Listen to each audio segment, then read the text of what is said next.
जय जगन्नाथ। दर्शक बंधु आपण सीधा सड़क देखिपे आज पुणी आम सहित जोड़ी होती से 108 वर्षर सन्थ ब्रह्मचारी श्री विचित्रानंद सरस्वती महाराज सीधा सड़क सहित कथा एवं बाबा को 108 वर्ष बाबा 108 वर्ष अनुभव कौन रही सीधा सड़क बाबा सहित आउ थे साक्षात्कार करूँ एवं बाबा सहित आम पुणी थे साक्षात करने आसीचु बाबा को बाबा आपण को प्रणाम एवं आम चैनल को स्वागत। देवानंद चैनल को स्वागत करू आशीर्वाद करुची प्रभु भल रखे था बाबा कौन पचार बाबा आम दर्शक बंधु आपण को देखी आम चैनल माध्यम एवं कहते जे आपण को आउ थे साक्षात करने एवं दर्शक बंधु आपण को कथा को आउ थे शुणा चाहते बाबा आपण कौन कहे आम दर्शक बंधु मान को विश्व पंच सखा गुरु मानकु चिन्हन्तु ब्रह्मा विष्णु शिव व्यास जे गणेश ये गुरु वाक्य मानन्तु। ये ब्रह्मा विष्णु शिव व्यासदेव गणेश ये होचंदी विश्वर पंच सखा ये गुरु वाक्य मानतु से जहा कहउचंदी जहा करि जाइचंदी तुमे सेई काम कर। आम बाल्य कालु प्रथम गुरु मा बापा गुरु विद्यादाता गुरु शिक्षादाता ब्रह्म ज्ञान गीता मानि चलिबा सत्यता आमे सत्यटा को पालन करिबा। अष्टवक्र मुनि श्री विचित्रानंद आत्मतत्व गुरु वाणी सनातन धर्म विश्व गुरु मान रख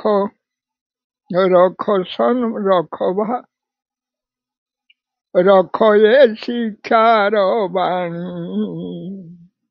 आम्भे छात्र छात्री शपथ नेउछु सत्य धर्मे चालुथिबु विश्व पंच सखा नाम कुशल सर्वदा कार्यकारी करुथिबु। जय जगन्नाथ। बाबा आम दर्शक बंधु मैंने जाना चाहते बाबा यहाँ जो आप पढ़िले ये आप लिखिं? हाँ ये मो निज लेखा बापा मो निज लेखा नुहे ये विश्वगुरु आध्यात्मिक शक्ति माध्यम विश्वगुरु लेखा जो यारे तुम्हें जो पचार आहरी गोटे कथा तुम्हें पचार दिल्ली सिंहासन राजा किए मत जो पचारू यहाँ गोटे बड़ सांघातिक प्रश्न। आउ गोटे कथा कहूँ कौन ये हाँ कह बाबा आपण जो कहते दिल्ली सिंहासन राजा किए आम से बाबा आपण अनुभव कौन रही सपक्ष में आप कहते आम दर्शक बंधु कहते। धन्यवाद बाबा बढ़िया कथाटे कही यहाँ हूँ ब्रह्म ज्ञान कथा मो शुणी था। ये हूँ कौन दिल्ली सिंहासन आम भारतर सिंहासन भारतर सिंहासन रे राजा ये कलिजुगर राजा ये कौन मोदी मोदी मुझे शपथ करी कहूनी से सिंहासन रे राजा तांकर शिष्य जेते मंत्री एमपी आउ सचिव जेते ये हूँ से पाई हनुमान शक्ति से अदृश्य शक्ति आउ जो विश्व गुरु ये विश्वर मालिक होते कौन विश्वर मालिक जड़े से सृष्टि बापा आउ माँ जी कौन माँ धरित्री माँ वसुधा ये हूँ आमर माँ ये आमको पोषी पालिकी रखे बढ़े ଆଉ ଆମର ଜନ୍ମକର୍ତ୍ତା ବାପା ମାଆକୁ ଆମେ ବାବା ଆପଣ କଣ ମାଳିକାରୁ କିଛି ପ୍ରମାଣ ପାଇଛନ୍ତି ନା ଆପଣଙ୍କ ଅନୁଭବରେ କହୁଛନ୍ତି ନା ଆପଣଙ୍କୁ କିଛି ନିର୍ଦ୍ଦେଶ ହେଇଛି କଣ ହେଇଛି ବାବା ଆପଣ? ଏଇଟା ହଉଛି ବିଶ୍ୱଗୁରୁଙ୍କର ବାଣୀ। ବାବା ଇଏ ହଉଛି ବିଶ୍ୱଗୁରୁଙ୍କର ବାଣୀ। ସେଇଥିଲାଗି ଏଇ ଯୋଉ ଢୋ ଢୋ ଶବ୍ଦ କିଏ କହୁଛନ୍ତି କହିଲେ ଇଏ ହନୁମାନ ଶକ୍ତି।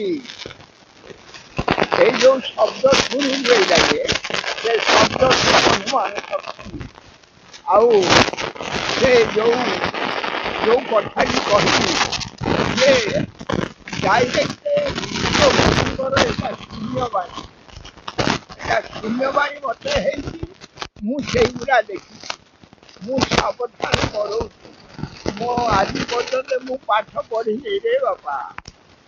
ମୋ କଥା ଶୁଣିଥା। ମୁଁ ପାଠ ପଢିନି। ସେତେବେଳେ ଆମ ବେଳରେ ଚାହାଳି ଥିଲା। ଚାହାଳିକି ମିଶିଲେ ଯାଇନି। ଆଉ ମୁଁ ହିନ୍ଦୀରେ କହିପାରୁଛି ଟିକେ, ଇଂରେଜୀରେ କହିପାରୁଛି, ଓଡ଼ିଆରେ କହିପାରୁଛି। ଏବେ ହିନ୍ଦୀ ଇଂରେଜୀ ଓଡ଼ିଆ ପାଞ୍ଚଟା ଲାଙ୍ଗୁଏଜରେ ଦେଇଛି ଇଏ ବାର୍ତ୍ତା ଶୁଣିବ। ଆପଣ କହୁଛନ୍ତି ଆପଣଙ୍କୁ ଶୂନ୍ୟବାଣୀ ହେଇଛି କିଛି ନରେନ୍ଦ୍ର ମୋଦି ଯେ ଆମର ଅଛନ୍ତି ପ୍ରଧାନମନ୍ତ୍ରୀ ତାଙ୍କ ପାଖରେ ଏଭଳି ଅଲୌକିକ ଶକ୍ତି କିଛି ରହିଛି? ହଁ, ପୁରା ସେଇ ଅଦୃଶ୍ୟ ଶକ୍ତି ତାଙ୍କୁ ସିଏ ଏଇ ଯେତେବେଳେ ତ୍ରେତା ଯୁଗ ହେଲା ନା ଦ୍ୱାପର ଯୁଗରେ ଶ୍ରୀକୃଷ୍ଣ ଆସିଲେ। ଯେତେବେଳେ ଅନ୍ୟାୟ ଅସତ ବଢ଼ିଗଲା ସେତେବେଳେ ଶ୍ରୀକୃଷ୍ଣ ଆସିଗଲେ। ଶ୍ରୀକୃଷ୍ଣ ଆସିକି କ'ଣ କଲେ ଇଏ ଅନ୍ୟାୟ ଅସତ ବଢ଼ିଯାଇକି ସମ୍ପୂର୍ଣ୍ଣ ଭାବରେ ବିନାଶ କରିକି ସାଧୁଙ୍କୁ ରକ୍ଷା କରିବାକୁ ତାଙ୍କ ଚିତ୍ତ ଶକ୍ତି ବଳରେ ଇଏ ଭଗବାନ ନିଜେ ଏ ଧରାଧାମରେ ଅବତରଣ କଲେ। ଅବତରଣ କରି ଏଇ ପାପୀମାନଙ୍କୁ ବିନାଶ କରିକି ସେ ଯୁଗେ ଯୁଗକୁ ଧର୍ମକୁ ସ୍ଥାପନ କରିକି ଚାଲିଗଲେ। କିଏ କହନି? ଶ୍ରୀକୃଷ୍ଣ। ଇଏ ସେଇ ଶ୍ରୀକୃଷ୍ଣ ଯୋଉ କଳାରେ ଆସିଥିଲେ ଇଏ ସେଇ କଳାରେ ଆସିଛନ୍ତି। ତାଙ୍କୁ ଚିହ୍ନିବା ସଜା କଥା ନୁହେଁ। ତାଙ୍କୁ ଯିଏ ଆଜିକାଲି ଏଇ ଛୋଟ ଲୋକ ଗୁଡ଼ା ସବୁ ବଡ଼ ବଡ଼ କଥା କହିଦେଉଛନ୍ତି। କିଛି ଜାଣିନାହାନ୍ତି। ଇଏ ବଡ଼ ବଡ଼ କଥା କହିଦେଉଛନ୍ତି ତାଙ୍କ ବିରୁଦ୍ଧରେ। ଆରେ ପର୍ବତଟାକୁ ଟେକାଟେ ମାରିଦେଲେ ପର୍ବତଟା ଭାଙ୍ଗିଯିବ କି?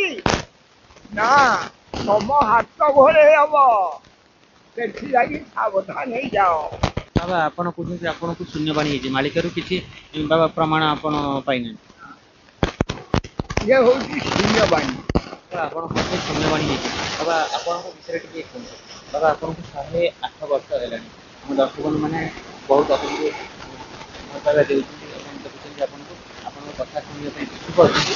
ତ ବାବା ଆପଣଙ୍କୁ 108 ବର୍ଷରେ ଆପଣ କେତେ ସୁସ୍ଥ ଅଛନ୍ତି କ'ଣ କହିବେ ଆମ ଦର୍ଶକମାନେ? ଆରେ ମୁଁ ଗୋଟିଏ ଲୋକ, ମୁଁ ଶୁଦ୍ଧ ଖାଦ୍ୟ ଟିକେ ଖାଇ,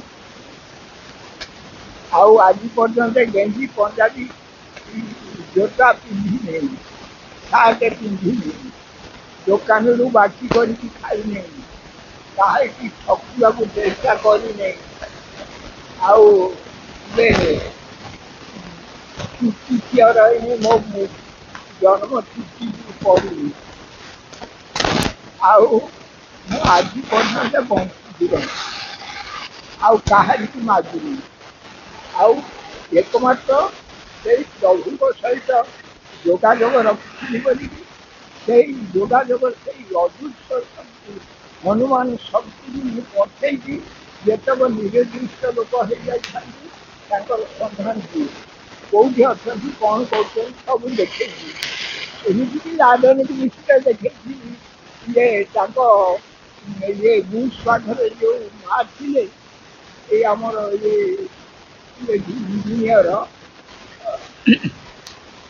ସିଏ ବିଷୟରେ ତାଙ୍କୁ ଲେଖିକି ଦେଖିକି ମାନେ ଆମେରିକାରେ ଦେଇଦିଅ ଏଇଟା, ମୁଁ ଏନେ ପାଇବି ଅର୍ଥ।